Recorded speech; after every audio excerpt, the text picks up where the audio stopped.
अस्सलाम वालेकुम नाज़रीन, आप देख रहे हैं प्रोग्राम 7 से 8। मुस्लिम लीग नून की नायब सदर मरियम नवाज साहिबा ने आज बड़ा मुतालबा किया है।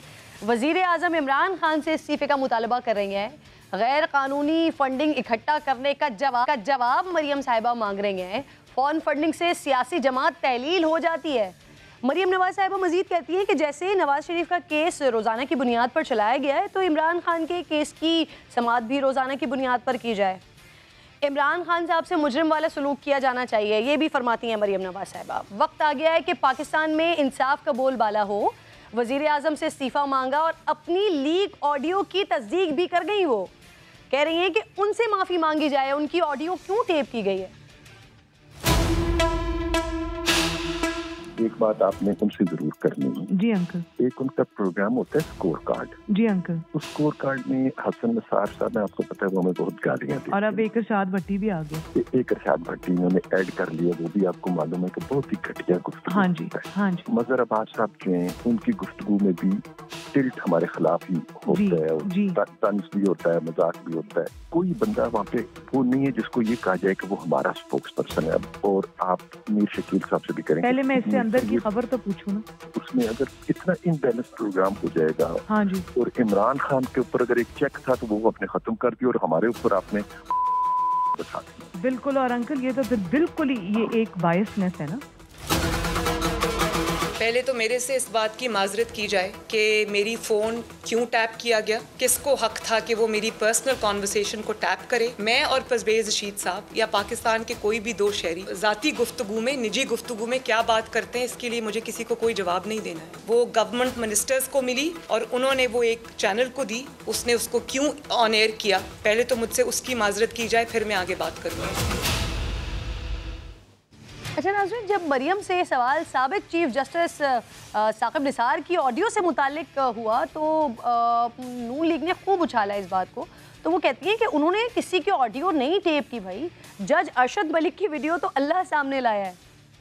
आपने एक दफ़ा प्रेस कॉन्फ्रेंस में कहा था कि आपके पास भी वीडियोस हैं, वो क्या लाएंगे सामने?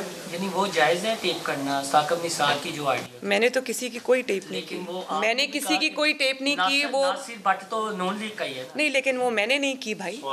वो तो चीज़ें आ जाती हैं सामने, कुदरत का अपना तरीका है लेके आने का। लेकिन आप उन टेप्स को मेरी टेप्स के साथ, उसका तो मवाजना बनता ही नहीं है। मेरी ज़ाती गुफ्तगू है किसी के साथ, उसमें कोई किसी के ख़िलाफ़ साजिश नहीं है, किसी के ख़िलाफ़ कुछ वो नहीं है, तो एक तो उनका मुआवजा नहीं बनता। और दूसरी बात ये कि ये चीज़ें ये मेरे करने से नहीं हुई, ये उधर से आई हैं सब। यानी मुखालिफिन की ऑडियो वीडियो अल्लाह सामने लाया, लेकिन मरियम नवाज़ की ऑडियो जो है वो IB सामने लेकर आया है। मुस्लिम लीग नून के सीनियर रहनुमा राना सनाउल्लाह साहब वो ये कह रहे हैं, उनके मुताबिक ये जुर्म IB और हुकूमत ने मिलकर किया है। तो अफराद जो हैं वो अपनी कोई प्राइवेट गुफ्तगू कर रहे हैं या अपना इज़हार ख्याल कर रहे हैं, तो उस प्राइवेट गुफ्तगू को पहले तो रिकॉर्ड करना ही जुर्म है, और दूसरा उसको पब्लिक करना जो है वो भी जुर्म है। रिकॉर्डिंग जो है वो एजेंसीज ही करने की कैपेसिटी रखती हैं, और तो किसी के पास ऐसी कैपेसिटी है नहीं। मैं समझता हूँ कि मोस्ट प्रोबेबली ये IB हो सकती है। तो ये उन्होंने ये संभाल के रखी हुई थी काफ़ी दिनों से। काफ़ी दिनों से वो ये कह रहे थे कि जी हमारे पास एक आ गई है, वीडियो आ गई है, टेप उन्होंने जो है वायरल की है, और ये गवर्नमेंट ने की है। तो इसी ऑडियो में नाज़रीन परवेज़ रशीद साहब ने जो सहाफ़ियों के लिए ज़बान इस्तेमाल की थी, जानवरों से जोड़ा था उनको, उसके लिए राना सनाउल्लाह साहब बड़ी मुख्तलिफ और बड़ी अजीब मंतक लेकर आए हैं। और एक बार फिर सारी जो मुसीबत है ना वो पंजाबी ज़बान पर डालने की कोशिश की है राना सनाउल्लाह साहब ने भी। उसमें कोई एक लफ्ज़ भी ऐसा नहीं है जो मरियम नवाज शरीफ साहबा की तरफ से अदा हुआ है और उसमें उसके ऊपर कोई एतराज़ किया जा सकता है। हमारे परवेज़ रशीद साहब हैं, उन्होंने एक लफ्ज़ कहा है कि जी कुत्ते भौंकने के लिए बैठाए हुए हैं हमारे ऊपर। तो वो हमारा पंजाबी का आपको पता है कि हमारी मुहावरती ज़ुबान है। कोई भी आदमी, अब हमें लोग मिलते हैं तो आगे कहते हैं कि जी वो आपने फ़लाँ प्रोग्राम देखा या नहीं देखा, वो जी वहाँ पे फ़लाँ बैठा था, वो बड़ा भौंका जी आपके ख़िलाफ़, तो हम भी कहते थे चलो यार ठीक है यार। सीधी सीधी माजरत हो जाती तो शायद इतनी चौरंगी ना घुमाना पड़ती नाज़रीन। लेकिन राना साहब मुस्लिम लीग नून के वाहिद रहनुमा तो नहीं है कि जिन्होंने लफ्ज़ गोई को पंजाब के कल्चर से जोड़ दिया है। इससे पहले रुहेल असगर साहब भी गालियों को पंजाब का कल्चर कह चुके हैं। सुनिए ज़रा।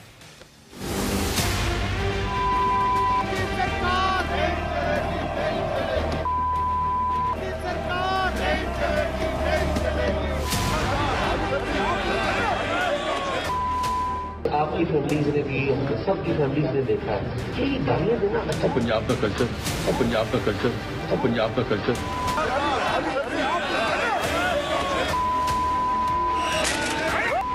और पंजाब का कल्चर और पंजाब का कल्चर यार होता है गुस्से में आके बंदा कर जाता है। सियासतदान कुछ तो सोचा करें, कुछ तो लिहाज किया करें। गाली हरगिज पंजाब का कल्चर नहीं है। इन तमाम इश्यूज़ पर बात करने के लिए मेहमान मेरे साथ मौजूद होंगे, लेकिन सबसे पहले नईम हनीफ साहब आपको ज़हमत देना चाह रही हूँ क्योंकि आपका ताल्लुक पंजाब से है, लाहौर के ब्यूरो चीफ हैं आप। सर ये माजरा क्या है? लीगी रहनुमा जो हैं वो गालियाँ दे देते हैं, फिर उस पर शर्मिंदा होने के बजाय उसे पंजाब के कल्चर से जोड़ देते हैं, पंजाब का कल्चर बना देते हैं। नईम साहब बिल्कुल, मुझे तो जो है वो आज ये एहसास हुआ है कि सहाफ़ी जो हैं वो भोंकते हैं और सियासतदान फरमाते हैं। ये जो है वो नून लीग का कल्चर हो सकता है गाली देना, और पंजाब का कल्चर हरगिज़ गाली नहीं है। पंजाब जो है किरण, ये बाबा बुल्ले शाह की सरजमीन है, ये वारिस शाह की सरजमीन है, ये बाबा फरीद गंज शकर की सरजमीन है, और ये हज़रत दाता गंज बख्श जवेरी रहमतुल्लाह अलैह जैसे सूफिया कराम की ये सरजमीन है। और बड़ी गैरतमंद कौम जो है वो पंजाबी, जिस तरह सिंधी, जिस तरह बलोची, जिस तरह पठान, और हमारी सारी कौमें जो हैं वो काबिल एहतराम हैं।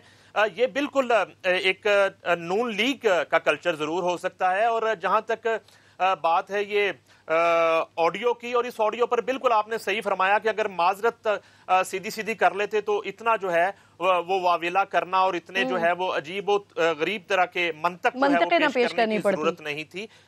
और ऑडियो जो है वो बिल्कुल, ये ऑडियो का सफर रुकने वाला नहीं है। ये ऑडियो लीक जो है वो डॉन लीक की ऑडियो तक जा पहुंचेगी। और मैं आपको बताता चलूं कि यही दोनों किरदार जो हैं इस ऑडियो के जो हीरो हैं, परवेज रशीद साहब और मोहतरमा मरियम नवाज साहिबा, एक जो ऑडियो डॉन लीक्स के हवाले से है वो भी इसमें दोनों की गुफ्तगू मौजूद है, जो शहबाज शरीफ साहब को कुछ अरसा कबल सुना दी गई है। वो ऑडियो भी अब किसी वक्त आ जाएगी। ये तो आप क्यों इस तरह की गुफ्तगू और आपके जो नजरियात हैं मुल्की सहाफत के बारे में और तर्जिया निगारों के बारे में और 40 साल का तजुर्बा रखने वाले कॉलम नवीसों के बारे में आप उनको गालियां भी दे रहे हैं, आप जो है उनको पर कीचड़ भी उछाल रहे हैं, आप इदारों की जो है उन पर भी कीचड़ उछाल रहे हैं, तो आप इस तरह की गुफ्तगू करते ही क्यों हैं? जाहिर है कि ये गुफ्तगू आपके जो है आपका जो एक मिजाज है, आपकी एक जो पार्टी पॉलिसी है और आपका जो माइंड सेट है उसी की अक्कासी कर रहा है। ये तो नहीं कि फोन पर आप कोई लतीफे सुनाते हैं और वैसे आपकी पॉलिसीज कुछ और है। तो ये बिल्कुल एक माइंड सेट है। गाली देना कल्चर जो है, चलिए ऑडियो पर अगर आप फिर भी सवाल करें कि बता दिया जाए कौन लेकर आए, लेकिन जो जबान इस्तेमाल की गई उसके ऊपर तो माजरत बनती थी, वो कर लेनी चाहिए थी, लेकिन धड़ल्ले से उन्होंने कहा कि पहले मेरा जवाब दिया जाए, उसके बाद आगे कोई बात होगी। अच्छा, इसी प्रेस कॉन्फ्रेंस में हनीफ जिसका हम तस्करा कर रहे हैं उसमें मरियम साहिबा ने यह तस्लीम कर लिया ना कि ऑडियो नहीं की है। इस तरह की ऑडियो से मुस्लिम लीग नून की सियासत पर, अवामी सतह पर क्या फर्क पड़ेगा? क्योंकि आप तो काफी आगे की बात कर रहे हैं कि और भी बहुत सारी ऑडियोज हैं जो सुना भी दी गई हैं, तो फर्क क्या पड़ेगा अवामी सतह पर? देखिए, अवामी सतह पर तो जो फर्क पड़ेगा उससे कबल जो है मुल्की सहाफत जो है इस वक्त उसमें शदीद गम गुस्सा पाया जा रहा है। जो सहाफती तंजीमें हैं वो शदीद इस वक्त गम गुस्से का शिकार हैं। और मेरी जो इतलात हैं इस वक्त चूंकि मुल्क भर के प्रेस क्लब्स के इलेक्शन भी चल रहे हैं, तो ये एक तहरीक भी शुरू हो सकती है जब तक कि ये माजरत ना की जाए मुस्लिम लीग नून की क़यादत की तरफ से, मरियम नवाज साहिबा की तरफ से और परवेज रशीद की तरफ से। और इस पर मजम्मती प्रेस रिलीज आना शुरू हो गई है 2 दिन से, और इस पर जो है वो एहतजाज का सिलसिला भी शुरू हो सकता है इस्लामाबाद से कराची तक किसी भी वक्त। तो इसी तरह से जिस तरह मुल्क के सहाफी इस वक्त गमो गुस्से का शिकार हैं, कॉलम नवीस जो हैं और एंकर हजरात जो हैं वो गमो गुस्से का शिकार है, इसी तरह अवामी सतह पर भी। और ये जो पंजाब के कल्चर को गाली से जोड़ा जा रहा है, पंजाब में और खासतौर पे लाहौर में लोगों में शदीद गमो गुस्सा पाया जा रहा है इस हवाले से। सही। अच्छा, नहीं आप ना क्योंकि बड़े मजे का तजिया करते हैं, तो मैं चाह रही हूँ जरा आप इस पर भी तजिया करें। मरियम साहिबा से जब उनकी ऑडियो के हवाले से सवाल होता है तो वो सवाल पूछती हैं कि कौन लाया है ये बताया जाए। जो मुख्तलिफ दीगर ऑडियोज़ हैं जो कि फज ऑडियोज़ हैं वो हम साबित भी कर चुके हैं। साकिब निसार साहब की ऑडियो है, इससे पहले इमरान खान और आरिफ अलवी वाली जो ऑडियो है, इन सारी चीज़ों पर जब उनसे सवाल हुआ है तो वो कह रही हैं कि ये तो अल्लाह ले आता है सामने। तो इस पर भी ज़रा तज्जिया कीजिए ना कि जो मुखालिफिन की ऑडियो वीडियोज़ आ जाती हैं वो अल्लाह लेकर आता है, लेकिन जो इनकी आ जाती है वो उस पर सवाल करती हैं कि कौन लेकर आ रहा है।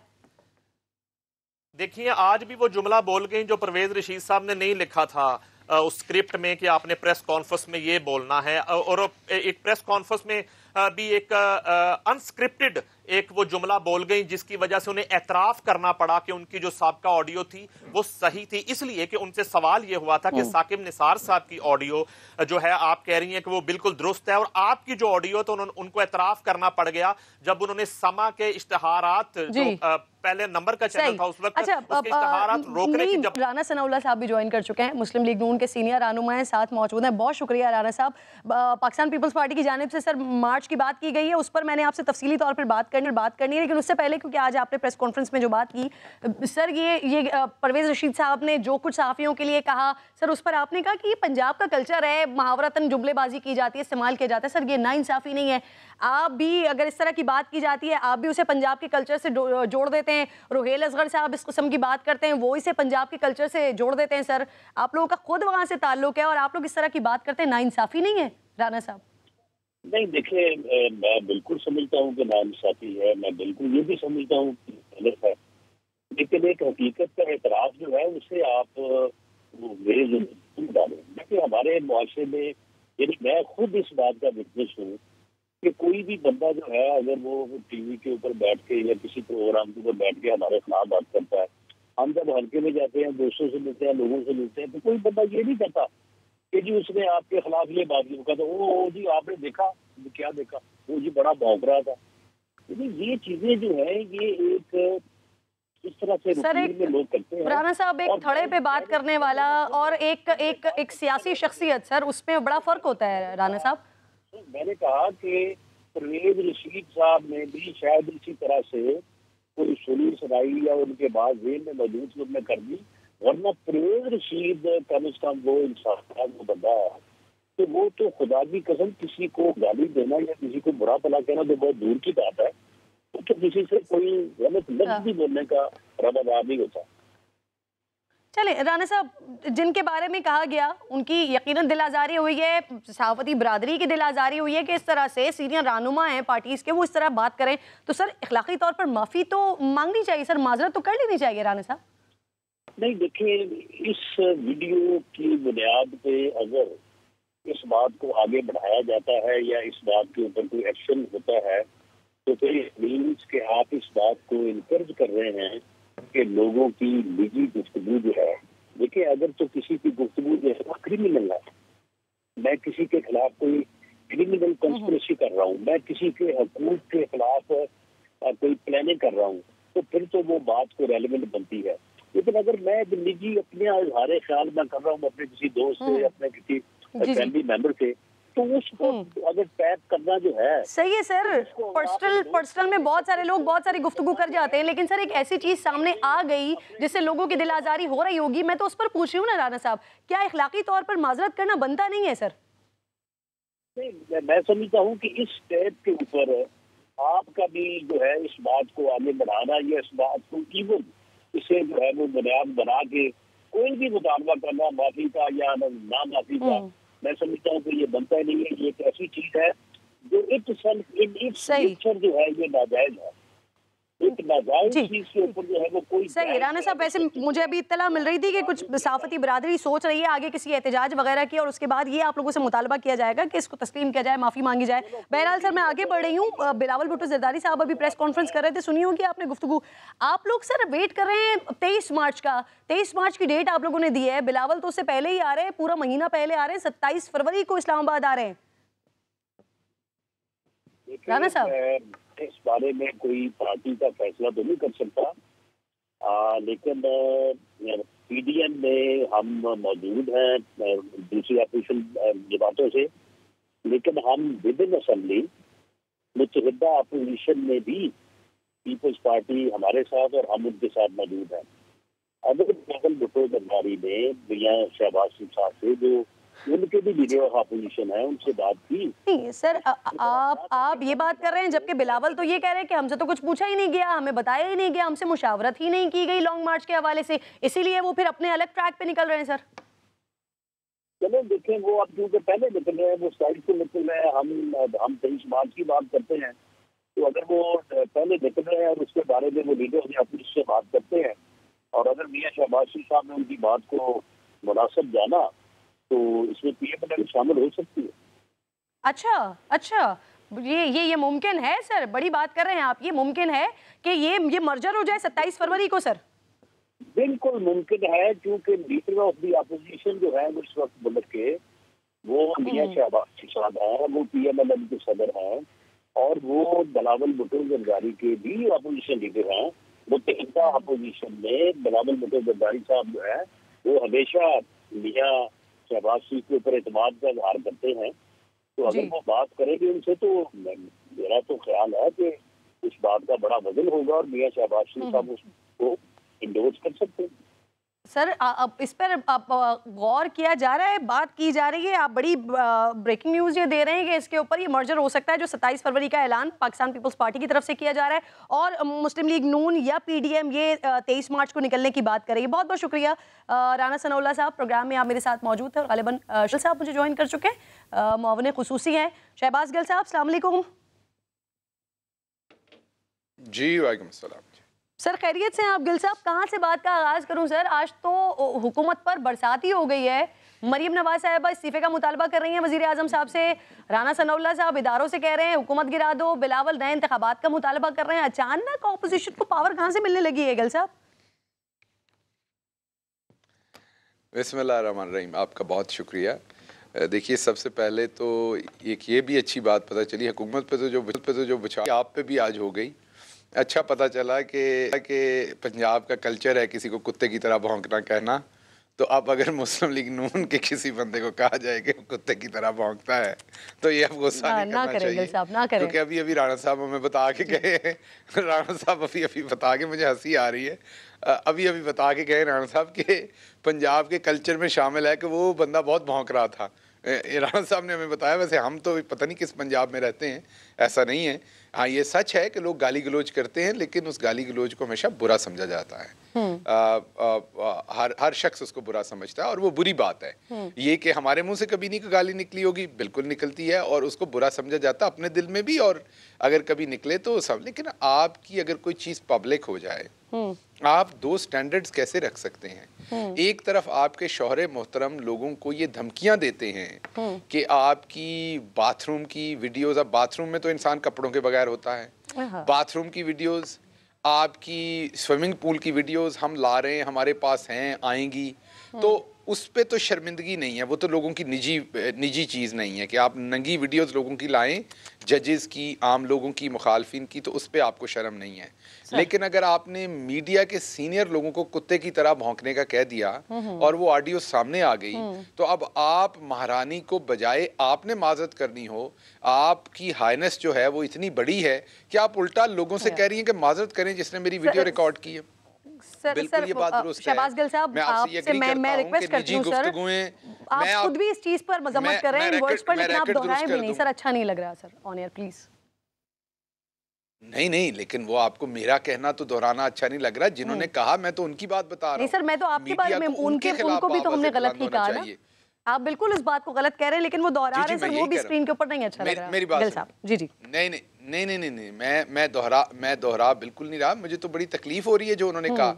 मैं तो ये कह रहा हूँ कि मैंने पिछले दिनों एक मोहतरमा सहाफ़ी साहबा थी, उनकी एक झूठी खबर को मैंने क्वेश्चन कर दिया। एक और दो मोहतरमा सहाफ़ी साहबा हैं, उन्होंने फर्स्ट लेडी के ऊपर गलत खबरें दी, उसको क्वेश्चन कर दिया।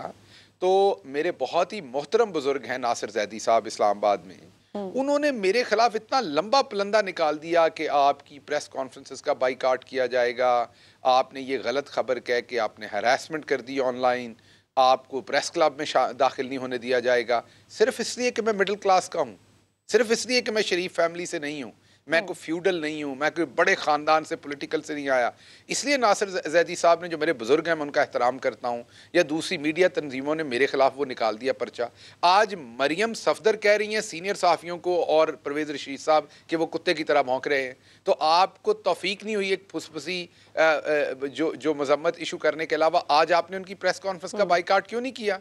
आपने उनकी प्रेस क्लब के अंदर एंट्री को क्यों नहीं बाइकआउट किया? क्या आप टोकरी के नीचे? क्या दो-दो नहीं, किरण मेरी बात सुनिएगा, एक होती है मैंने आपको अभी कंपैरिजन दे दिया कि मैंने 3 मेरी जो कोलीग सहाफ़ी हैं उनकी खबरों के ऊपर क्वेश्चन किया, कोई उनकी जातियात पे नहीं, उनकी खबर पे क्वेश्चन किया और कहा कि आपकी ये खबर गलत है और वापस मालूमात दी।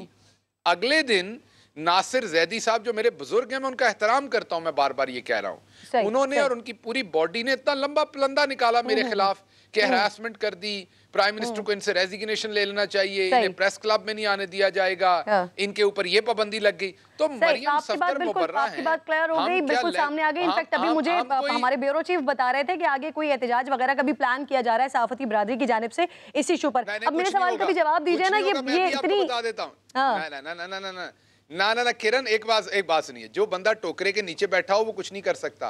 अनफॉर्चुनेटली हमारी जो सारे तो टोकरे के नीचे नहीं बैठे हुए ना, जो हैं उसमें उन्होंने सबको टोकरे नहीं मिल रहे हैं सर। फॉर श्योर, मैं तो कह ही नहीं रहा।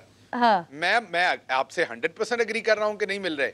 मैं ये कह रहा हूँ कि जो सहाफती तंजीमों में बड़े बड़े ओहदों पे लोग बैठे हैं, या तो उनमें से कुछ टोकरी के नीचे बैठे हुए हैं या वो वैसे लिहाज करते हैं शरीफ फैमिली का कि, लेकिन ये लिहाज करना कोई मुनासिब बात नहीं है कि हम मिडिल क्लास के लोगों को, हम मिडिल क्लास काफी डिस्कशन हो गई है इस पर, भी तो मिडिल क्लास के, बिल्कुल आपकी पूरी बात आ गई है, मेरी तरह का इंसान है। सही। अब मेरी बात, मेरे सवाल का भी जवाब देना गिल साहब, ऑपोजिशन को इतनी पावर कहां से मिल गई है? बड़े बड़े जुमले आ रहे हैं आप लोगों के लिए गिल साहब। ना कहीं ये देख ली, अपोजिशन की पावर तो आपके सामने है ना। मुझे पहले ये बताइए, ये ऑडियो कहां से आ गई अपोजिशन की? अपोजिशन को ये इसका भी जवाब दे दीजिए कि मैंने ऑडियो नशर कर दी अपोजिशन की, ये कोई साफी लेके आया है। वो कह रहे हैं कि ऑडियो जो है वो आईबी ने टेप की है और हुकूमत ने लीक की है। मिली होगी। किसने टेप की है? और आईबी ने टेप की है ये और हुकूमत ने लीक की है। तो इन्हें पक्का पता आईबी ने टेप की है? सर अब बोल तो यही रहे हैं, राना सनाउल्लाह साहब कह रहे हैं, उन्हें ऐसा लगता है। कह दे कि आईबी ने टेप की है। सर राना सनाउल्लाह साहब को लग रहा है ऐसा। इनकी हुकूमत के दौरान टेप हुई, इसका मतलब है ये आईबी से सारे लोगों की टेप करवाते थे, तो उन्होंने इनकी भी टेप कर दी। इनको तो और शर्मिंदा होना चाहिए कि आईबी से क्या काम करवाते थे। तो इसका मतलब है ये मान रहे हैं कि आईबी से ये वाले काम भी करवाते थे, एक और जुर्म कर दिया इन्होंने। तो अब मरियम सफदर साहबा अगर माजरत मांग रही हैं तो उनके शौहर को भी माजरत करनी पड़ेगी, उनकी पार्टी को माजरत करनी पड़ेगी, जिस जज की उन्होंने प्राइवेट। अच्छा अभी शहबाज गिल साहब, अभी तो असल में आगाज हुआ ही ये था ना, बात हो ही रही थी कि माजरत तो हो ही नहीं रही है, माजरत तो करने को अभी तैयार ही नहीं है ना। अच्छा सर अब मुझे ये बताइए ना, पीपल्स पार्टी 27 फरवरी को आ रही है, इस्लामाबाद आ रही है शहबाज गिल साहब। गालियां देना अब कल को शहबाज गिल साहब काफी डिस्कशन कर चुके हैं हम इस टॉपिक पर। अब मुझे ये जरा पीपल्स पार्टी का तो जवाब दे दीजिए ना, ये बता दीजिए 27 तारीख को, 27 फरवरी को आ रहे हैं आपके पास, इस्लामाबाद आ रहे हैं, वेलकम करेंगे आप लोग उनको? देखिए पीपल्स पार्टी जो है ना, वो उनको कर लेने दें, मतलब अच्छा होता है वो निकले। हम तो चाहते हैं कि बिलावल को बाहर निकालें, उसे कुछ हवा लगे, वो बेचारा अंदर ही उसको बंद किए रखते हैं, वो हवा लगे, कुछ सीखे सियासत क्या होती है, गली बाजार मैदान में आए, तो ये अच्छी बात है। और वो आएंगे, अकेले ही आएंगे, अकेले ही चले जाएंगे। नहीं, अभी राना सनाउल्लाह साहब की बात अगर आप सुन रहे हो तो वो कहकर गए हैं कि अगर शहबाज शरीफ साहब बात करते हैं और हो सकता है कि ये मर्जर हो जाए 27 को, पीडीएम भी साथ हो फिर पाकिस्तान पीपल्स पार्टी के। जब मर्जर हो जाएगा तो तब इनकी बात का जवाब दे देंगे।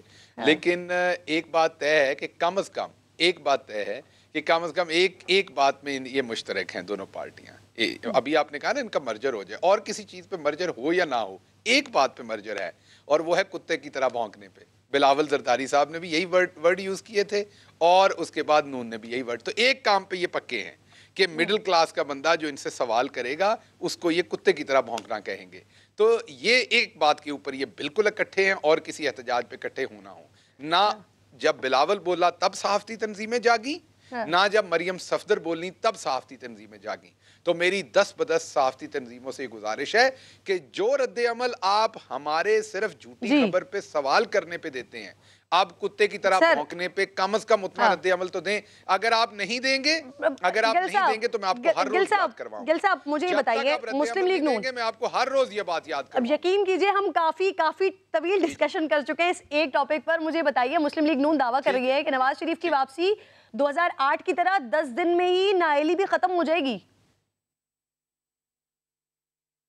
देखिए मुस्लिम लीग नून को बिल्कुल इसमें कोई शक नहीं कि पुरानी आदतें पड़ी हुई हैं, लेकिन उस टाइम उनको एक बात नहीं पता, उस टाइम इमरान खान नहीं था मैदान में, उस टाइम ये दो पार्टी थी, मिलके खेलती थी। मैंने अभी कहा ना, इनके अंदर कुछ कदरें मुश्तरक हैं, जैसे सहाफ़ियों को गाली देने की, सहाफ़ियों को मरवाने की, कत्ल करवाने की। आप तो सिंध में हैं, आपको बहुत अच्छी तरह से पता है सहाफ़ियों को कितनी आज़ादी है अंदरूनी सिंध में स्पेशली।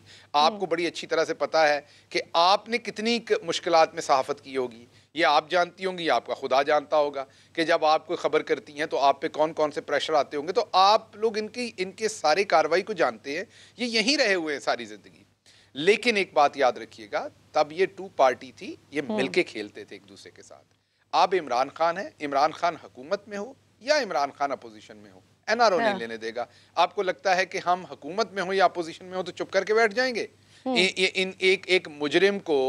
एक मुजरिम को जिसको सजा हो चुकी है, उसको कोई सजा माफी देगा तो हम गुंगे हैं? हम बोलेंगे नहीं, हम पाकिस्तान के आइन की बात नहीं करेंगे, हम इंसाफ नहीं मांगेंगे, हम सड़क पर नहीं आएंगे, हम धरना नहीं देंगे? तो ऐसा नहीं हो सकता। लावारिस नहीं है पाकिस्तान का आइन। सर, माफी के लिए कोई बैकडोर राब्ते हो रहे हैं वैसे गिल साहब, नवाज शरीफ साहब? इमरान खान खड़ा है। नहीं जी, हमारे साथ तो बैकडोर नहीं, हम तो चाहते हैं वापस आए और अपनी जेल काटें। हम तो बड़ी कोशिश कर रहे हैं। वो वहां जाके झूठे बीमार होके लेटे हुए हैं और बाकी सारे काम कर रहे हैं, लेकिन वापस आने को तैयार नहीं। मुझे लगता है अभी जब उनका वीजा रिजेक्ट होगा तो उन्हें वापस आना पड़ेगा, जिसके लिए वो एक माहौल बना रहे हैं। उनको वहां से जब बेदखल किया जाएगा तो उन्होंने यहीं आना है और जेल काटनी है। सर, कल आपके अटॉर्नी जनरल वो कह रहे थे कि अगर ये जो लाहौर हाई कोर्ट जाने की बात वजीर आजम साहब ने उनसे कही है तो ये थोड़ा सा मामला ये वाला पेचीदा है, क्योंकि एस्टैब्लिश करना पड़ेगा कि नवाज शरीफ साहब सेहतमंद हो गए और वो फिर भी वापस नहीं आ रहे हैं। तो जो आप लोगों के लाने वाली बात है वो तो आपके अपने अटॉर्नी जनरल कह रहे हैं कि वो मामला पेचीदा है, मुश्किल है।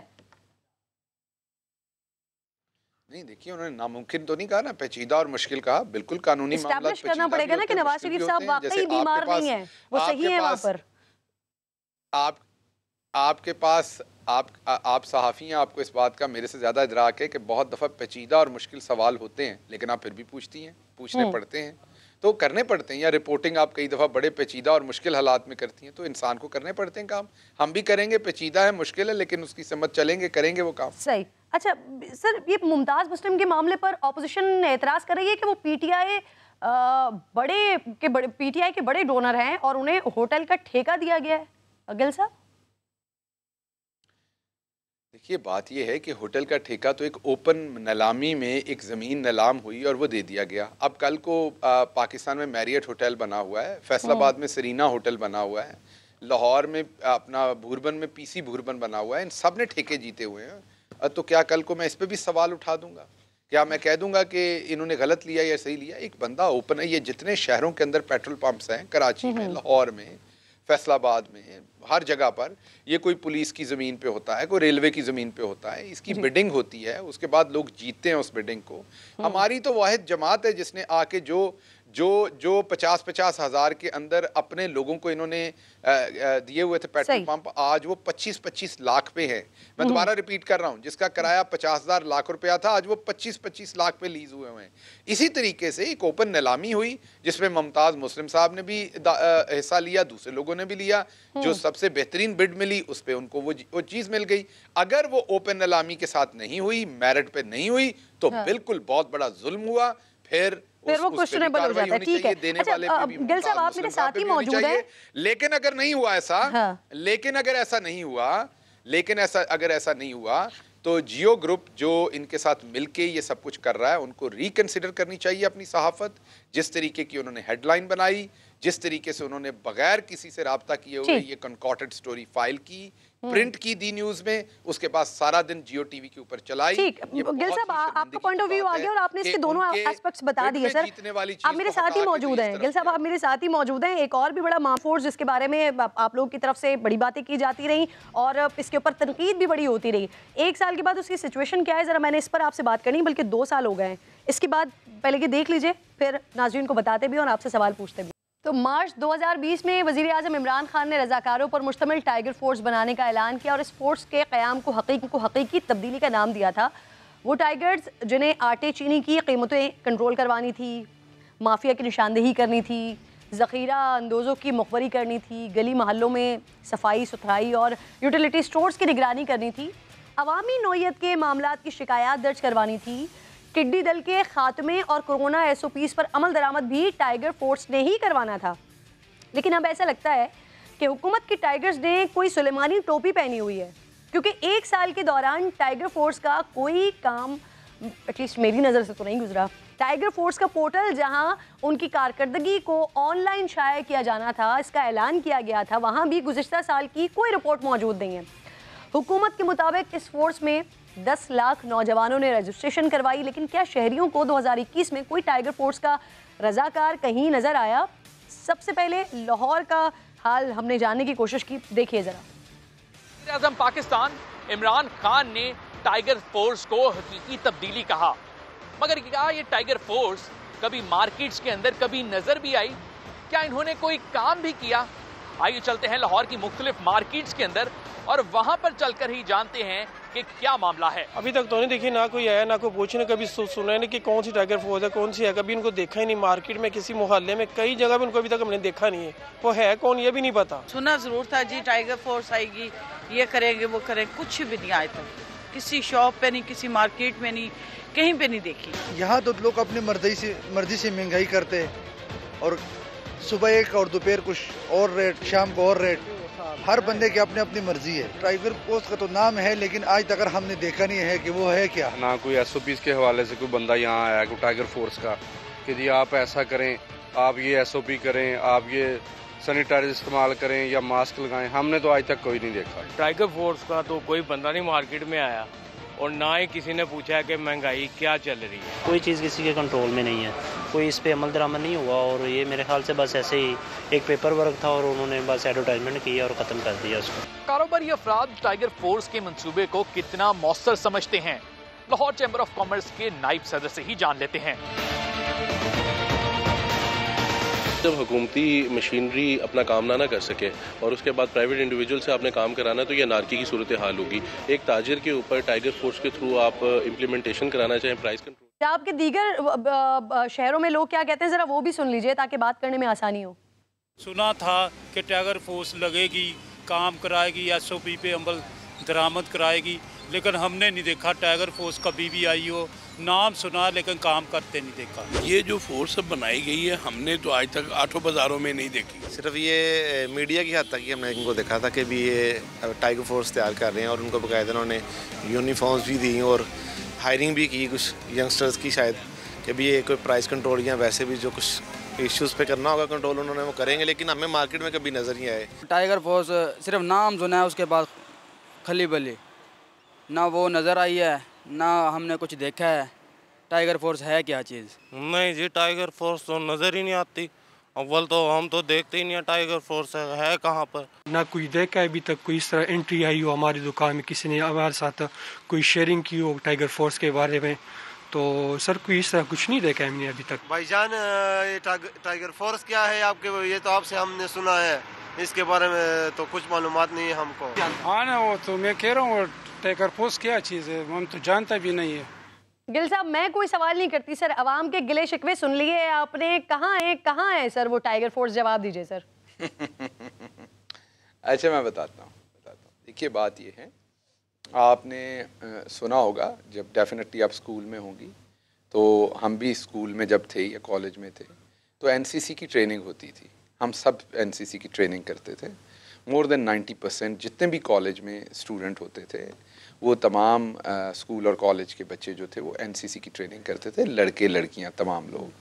लेकिन उस ट्रेनिंग के बाद ये नहीं होता था कि, मेरा ख्याल मैंने तो कभी जंग नहीं की, बाद में बंदूक लेके किसी बॉर्डर पे नहीं गया, लेकिन हमें नेचुरली बेसिक कामों के लिए तैयार किया जाता था। बंदूक पकड़ना, चलाना सिखाया जाता था। उसके बाद हमें फ़र्स्ट एड देने की तैयारी करवाई जाती थी। ना ही मैंने अपनी ज़िंदगी में या मेरे दोस्तों ने किसी को फ़र्स्ट एड दी उसके बाद। इसका मतलब ये नहीं कि वो प्रोग्राम फेल। तो यानी टाइगर फोर्स तैयार हो गई, गिल साहब अमली मैदान में नहीं आई। जी सुन लीजिए, अब मैं सीरियस बात कर रहा हूँ ना आपसे, तो सीरियसली सुन लीजिए। मैंने कहा कि वो एक अल्लाह का शुक्र है कि पाकिस्तान पे उस तरह की नागहानी सूरत नहीं आई, तो हमें उसकी ज़रूरत नहीं पड़ी। अब टाइगर फोर्स क्यों बनाई गई थी? टाइगर फोर्स इसलिए बनाई गई थी, आपको अच्छी तरह से याद है कि एक तो हमें उस टाइम पे अपनी डोमेस्टिक इन्फ्लेशन का, आज हम बार बार कहते हैं कि जब आप पूछते हैं महंगाई है, हम कहते हैं बिल्कुल महंगाई है। आप बार बार, कोई स्टूपिड होगा जो कहेगा महंगाई नहीं है। क्या महंगाई से लोग परेशान हैं? बिल्कुल परेशान हैं। लेकिन हमने देखना ये कि क्या ये महंगाई किसी कंट्रोल से रुक सकती है इस टाइम? नहीं रुक सकती, क्योंकि ये महंगाई सारी बाहर से है। पेट्रोल बाहर महंगा है, एडिबल जो ऑयल है वो बाहर महंगा है, उस पेट्रोल के महंगे होने से आपकी बिजली महंगी है, उस वजह से फिर दूसरी चीज़ें महंगी हो रही हैं। तो जो इंटरनेशनल इन्फ्लेशन हुई है उसने हमारे मुल्क के अंदर महंगाई का एक ऐसा तूफान खड़ा किया जो बाकी जगहों पे भी है। आज अगर आप देखें काज़ाकिस्तान में लोग बाहर निकले हुए हैं सड़कों के ऊपर महंगाई की वजह से। अगर आप जर्मनी में देखें 36 साल का रिकॉर्ड टूटा, आप अमेरिका में देखें, फ्रांस में देखें, मैं ना आगाज से ही आपसे संजीदगी से सवाल कर रही हूँ। अभी मैं मेरा सवाल ले लीजिए सर। यानी 1 साल पहले जखीरा अंदोजी थी और अब जो है वो इंटरनेशनली प्राइसेस हाई हैं, इस वजह से ये सारे काम हो रहे हैं, इस वजह से महंगाई है सर। पिछले 1 साल पहले जखीरा अंदोजी थी जब ये टाइगर फोर्स का ऐलान और बात हो रही थी। मैं आपको दोबारा बताता हूँ। नहीं, मैं किरण दोबारा बताता हूँ। देखिए बात यह है कि डिफरेंट जो गवर्नेंस होती है ना, उसमें डिफरेंट चीज़ों के डिफरेंट स्टेजेस होते हैं और डिफरेंट रीजंस होते हैं हर चीज़ के। आपको याद है कि जब कोरोना आया तो हमारे किस तरह की सिचुएशन थी, आपको बहुत अच्छी तरह से याद होगा। मास्क कैसे मिल रहे थे, सैनिटाइज़र कैसे मिल रहे थे। आपको अच्छी तरह से याद है कि जो आज मास्क या सैनिटाइज़र आपको चंद रुपयों का मिल जाता है, उस टाइम उसकी सिचुएशन क्या बनी थी, लोग किस तरह से खाइफ थे। आपको ये याद है कि उस टाइम लोग कोरोना से किस तरह से खाइफ थे। हमारे जो फ्रंट लाइन पे लड़ने वाले हमारे डॉक्टर्स और नर्सेज थे, उनकी तादाद ऑफ कोर्स कम है हमारी आबादी के लिहाज से। उस टाइम हमारे पास उनकी कोई हिफाजती किट भी नहीं थी। हमने हेल्थ में कितनी तैयारी कर रखी है पिछले 75 साल में। जब कोरोना आया, अगर मैं आपकी बात का मजमूई तौर पर, क्योंकि आवाम आपसे शिकवा कर रहे हैं, तो अगर आपकी बात का जवाब मैं आवाम को दूं शॉर्टकट सर, आप ये कह रहे हैं कि उस वक्त जरूरत थी, इस वक्त टाइगर फोर्स की अमली मैदान में जरूरत नहीं है। सिंपल गल साहब, होगी तो आ जाएगी। देखिए किरण मैं आपके प्रोग्राम में बहुत कम इसलिए आता हूँ, हालांकि आप बहुत अच्छी जर्नलिस्ट हैं, कि मेरा और आपका मिजाज एक जैसा नहीं है। मैं बड़े तहम्मुल से अपनी बात करना चाहता हूँ आपके सवाल के बाद, और आप मेरे सवाल में जवाब में से अपने मतलब की चीज़ अखज़ करके फिर आप मेरे अपने लफ्ज़ों में मेरी बात बताने की कोशिश कर रही हैं। हालांकि आप अगर मुझे मौका दें तो मैं उर्दू में बोल रहा हूँ, आसान उर्दू में बोल रहा हूँ। सुन तो लें, उर्दू में बोल रहा हूँ, आसान उर्दू में बोल रहा हूँ। आपको मेरी मदद करने की इसलिए ज़रूरत नहीं कि जो सामने आवाम बैठी है, अगर मैं झूठ बोल रहा हूँ, आपको चक्कर दे रहा हूँ, तो वो आपसे ज़्यादा, मेरे और आपसे ज़्यादा इंटेलिजेंट है।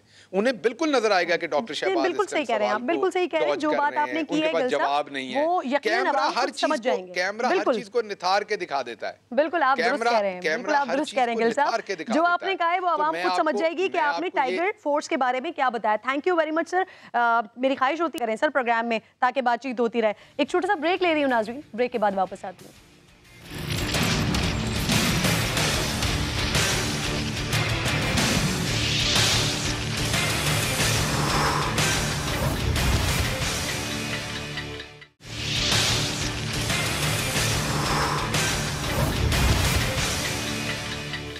प्रोग्राम में एक बार फिर खुशामदीद कहूँगी नाज़रीन। आपको कराची में सख्त सर्दी और बारिश के बावजूद जमात इस्लामी का धरना आज 7वां रोज़ हो गया इसका। अमीर जमात इस्लामी कराची हाफिज़ तैमूर रहमान कह रहे हैं कि सिंध हुकूमत तालीम और सेहत पर नाक बनकर बैठी हुई है। वडेरा शाही और जुल्म के निज़ाम को ख़त्म करने का वक्त आ गया। अच्छा, दूसरी तरफ नाज़रीन चेयरमैन PSP मुस्तफ़ा कमाल साहब ये इल्ज़ाम लगा रहे हैं कि पीपल्स पार्टी 2013 के लोकल बॉडीज़ एक्ट में पाकिस्तान का लफ्ज़ वहाँ पर निकाल दिया गया है। 71 में इधर हम उधर तुम के नारे लगाने वाले सिंध में भी वही हालात पैदा कर रहे हैं। बड़ा संगीन इल्ज़ाम लगाया मुस्तफ़ा कमाल साहब ने ये। वो मज़ीद ये भी कह रहे हैं कि जरदारी साहब चाहें तो 1 घंटे में PTI हुकूमत गिरा सकते हैं। सिंध का लोकल इशू जो लोकल नहीं है, ये पाकिस्तान की नेशनल सिक्योरिटी का मसला है। पीपल्स पार्टी वो हुकूमत नहीं चला रही, पर्सनल जागीर बना रही है। शहरी इलाके गिरवी रख दिए गए। पीपल्स पार्टी लोकल गवर्नमेंट के लिए सिंध में अपना इलेक्शन कमीशन बनाएगी। आज तक पाकिस्तान में हुआ है कभी ये? पीपल्स पार्टी ने ये 2021 के अमेंडमेंट में ये कर दिया है। चैंपियन जमात बनती है जमहूरियत की, कि हम जमहूरियत के लिए हमने कुर्बानियां दी हैं। जरदारी साहब को कोई पूछने वाला नहीं है सिंध में।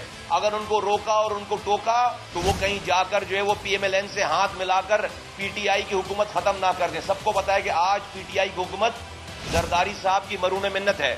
आज वो चाहें तो 1 घंटे में हुकूमत खत्म कर सकते हैं।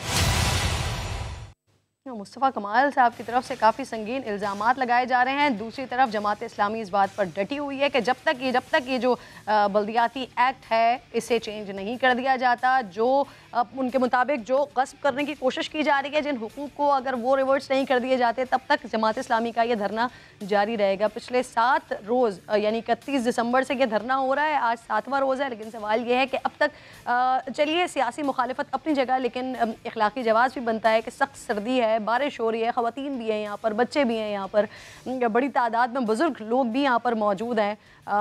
उनसे पाकिस्तान पीपल्स पार्टी के अभी तक यानी कि हुक्मरान सिंध की हुक्मरान जमात के किसी भी रुकन ने अभी तक कोई राबता नहीं किया है, ना इस धरने को मौखर करवाने में, ना इसको ख़त्म करवाने में। और साथ साथ फिर पाकिस्तान पीपल्स पार्टी की जानिब से जब गवर्नर की तरफ से एतराज़ लगाया गया और उसके बाद पाकिस्तान पीपल्स पार्टी का मौक़िफ़ ये आता रहा कि अपोजिशन आए, हमसे बात करें, मुशावरत हो सकती है, तजावीज़ दी जा सकती हैं, बात की जा सकती है। लेकिन अगर एक जमात एहतजाज पर धरने पर बैठी हुई है और वो चाहती है कि उनसे बात की जाए और उनके पास अगर कोई तजावीज़ हैं, अगर मुशावरत हो सकती है, तो फिर क्यों पाकिस्तान पीपल्स पार्टी इस वक्त इग्नोर कर रही है? ऐसे सख्त हालात में क्यों इग्नोर कर रही है? और फिर साथ साथ जो मुस्तफ़ा कमाल साहब बात कर रहे हैं, इस पर भी पाकिस्तान पीपल्स पार्टी से बात करना बहुत ज़्यादा ज़रूरी है कि मुस्तफ़ा कमाल साहब जो इल्ज़ामात लगा रहे हैं आसिफ अली जरदारी साहब के ऊपर, जो बात कर रहे हैं, और इसके साथ साथ जो पाकिस्तान का लफ्ज़ ख़त्म करने की बात कर रहे हैं, उसमें कितनी हकीकत है? जो लोकल बॉडीज़ एक्ट है जिसमें से पाकिस्तान का लफ्ज़ निकाल दिया गया, ये डेलिबरेटली हो गया है या अनइंटेंशनली हो गया है, ये यकीनन पाकिस्तान पीपल्स पार्टी को इस पर रिस्पॉन्ड करना पड़ेगा, उनसे बात करनी पड़ेगी। तैमूर तालपुर साहब प्रोग्राम में इन्वाइटेड थे, उन्होंने हमें ज्वाइन करना था, आना था, अब तक नहीं आए हैं। रिक्वेस्ट करूँगी पाकिस्तान पीपल्स पार्टी के कोई भी रुकन से, किसी से भी, कि वो प्रोग्राम में तशरीफ़ लाएँ ताकि इस पर जवाब दिया जा सके, इस पर बात की जा सके कि अगर आप सियासी मुखालफत के तौर पर नहीं मिल रहे हैं तो चलिए ठीक है, वो एक अलग बात है, लेकिन यहाँ पर जो लोग बैठे हुए हैं बड़ी तादाद में, जो एहतजाज कर रहे हैं, जो धरना दे रहे हैं, वो भी आपके अपने ही लोग हैं, तो क्यों नहीं उनसे बात कर ली जाती है? क्यों उनको मनाने की कोशिश नहीं की जा रही है मौसम की सख्ती और हालात को देखते हुए? क्या तैमूर तालपुर साहब ज्वाइन कर चुके हैं हमें? चलिए अगले प्रोग्राम में लेट्स सी कि ये वीकेंड तक पाकिस्तान पीपल्स पार्टी कुछ कोशिश करती है बात करने की, या फिर जमात इस्लामी का इसी तरह से ये धरना आगे बढ़ता रहता है और फिर उन्होंने एक अगले फेज़ में जाना है जिसके बाद इस दायरे को मज़ीद वसी करेंगे। तो मंडे को कोशिश करेंगे बात कर सके। तैमूर तालपुर साहब ज्वाइन कर चुके हैं मुझे। सर बड़ी देर की मेहर बात है आते आपने, मुझे ये बता दीजिए कि ये आप लोगों की तरफ से सर कोई बात करने को तैयार ही नहीं है। 7वां दिन है सर, आज कल भी बारिश होती रही, आज भी बारिश होती रही सर, रात को भी प्रोडक्शन है, आप लोगों की तरफ से बात ही नहीं हो रही है सर।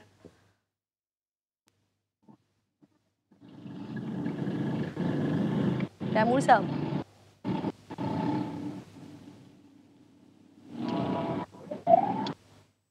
फोन पर ले लीजिए ताकि उनकी बात कर देंगे। जी तैमूर साहब, मैं आपसे ये पूछ रही हूँ सर, अब तक 7 दिन हो गए हैं सिंध असेंबली के सामने धरना हो रहा है सर, आप लोगों की तरफ से कोई बात करने को तैयार नहीं है सर? हम तो बिल्कुल बात करने को तैयार हैं, हम तो उनको इनवाइट भी कर रहे हैं कि आए हमसे बातचीत करें, और उसके अलावा हम इसके लिए भी पहले भी तैयार थे। पहले भी सईद गनी साहब और नासिर शाह साहब को हम मुलाकात कराई थी, पर मेरे ख्याल से वो काम नहीं चाहते, वो पॉइंट स्कोरिंग करना चाहते। और आज जिस तरह से जमाते इनके जो थे अमीर, उन्होंने जिस तरह से बात की तो उनमें से वही लसानियत की बू आ रही थी जो कि पहले एमक्यूएम से आती थी। अब शायद ये भी शायद लसानियत की सियासत की तरफ जा रहे हैं। जिस तरह से वो सिंधी लोगों को और सिंध के कल्चर को और सिंध के वडीरों को इन्होंने जो है सो आज डिस्क्राइब किया, तो बहुत ही ज्यादा दुख हुआ। और किसी से सही कम से कम जमायत से हमें ये तवक्को, ये इतने गिरने की उम्मीद नहीं थी। अच्छा तैमूर साहब, इनकी जानिब से कहा जा रहा है वक्त कम है, वरना मैं ज़रूर आपसे इस पर मज़ीद तफसीली तौर पर बात करती। प्रोग्राम का वक्त ख़त्म हो गया। बहुत शुक्रिया साहब, साथ मौजूद थे आप। इंशाल्लाह नाज़रीन से पीर को मुलाकात होगी। अपना और अपने मुल्क का ख्याल रखिए। अल्लाह ने के बाद।